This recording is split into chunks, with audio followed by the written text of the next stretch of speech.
ગદ્દા પ્રથમ પ્રકરણ 52મું ચાર શાસ્ત્રો કરી ભગવાનને જાણે તે પરિપૂર્ણ જ્ઞાનીને સાંખ્યશાસ્ત્રે કરીને જ ભગવાનના સ્વરૂપને સમજે તો એ બાધા આવે જે સાંખ્યશાસ્ત્રમાં જીવ ઈશ્વરને તત્વથી નોખા નથી કહ્યા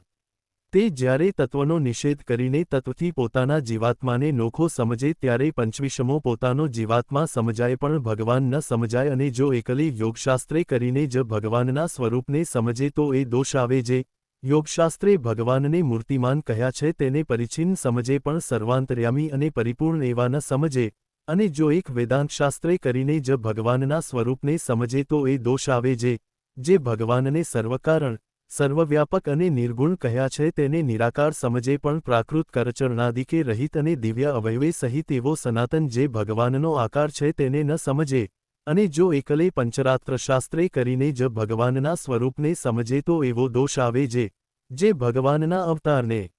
વિશે ભકિત કહી છે તેને વિશે મનુષ્યભાવ આવે તથા એકદેશસ્થપણું સમજાઈ જાય પણ સર્વાંતર્યામીપણું ને પરિપૂર્ણપણું ન સમજાય માટે એ સર્વે શાસ્ત્રે કરીને જો ભગવાનને ન સમજે તો આવા દોષ આવે છે અને જો એ સર્વે શાસ્ત્રે કરીને સમજે તો જે એક શાસ્ત્રની સમજણે કરીને દોષ આવે છે તે બીજા શાસ્ત્રની સમજણે કરીને ટળી જાય છે માટે એ ચારે શાસ્ત્રે કરીને જે સમજે તે પરિપૂર્ણ જ્ઞાની કહેવાય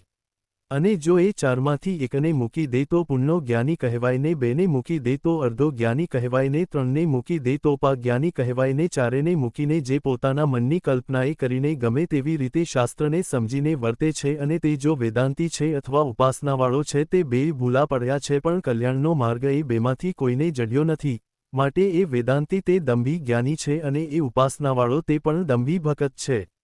ઇતિ વચનામૃતમ 52 અવાજ અવનવા ભક્તિ મેં વિડિયો માટે વિડિયો કો લાઇક અને અમારી ચેનલને સબસ્ક્રાઇબ કરો અને બેલ આઇકન દબાવો જેથી સૌથી પહેલા વિડિયો તમારા સુધી પહોંચે આગળના વચનામૃત માટે જલ્દીથી કોમેન્ટમાં જય સ્વામિનારાયણ લખો।